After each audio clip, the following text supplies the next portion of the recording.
the zCM1000 separating roller ring replacement tutorial.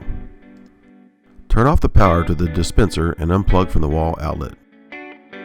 Remove the cut head and loosen the pressure roller knob counterclockwise to relieve the pressure roller tension.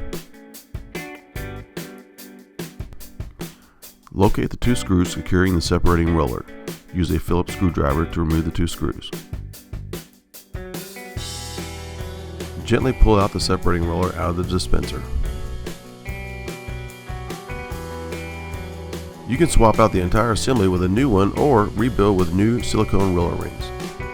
Be sure to identify your type of separating roller before buying or replacing parts. To replace the roller rings, you must first remove the two Phillips screws holding the gear and the plastic bushing.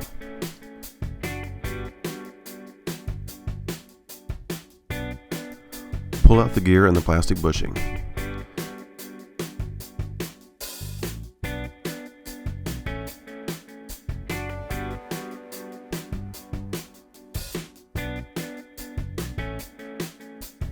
Peel off the old roller rings.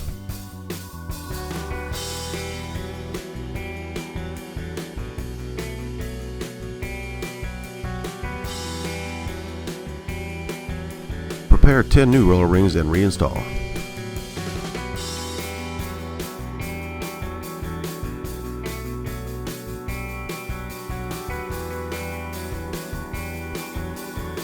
Identify the correct side for the drive gear. The gear has a semicircle while the bushing side is round.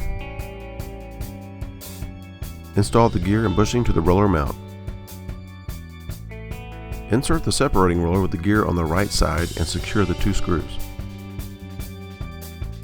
Reinstall the cut head and test for proper operation.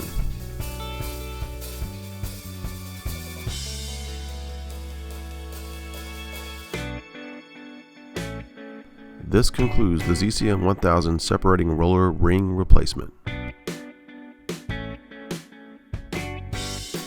Be sure to check out more videos from Start International via YouTube.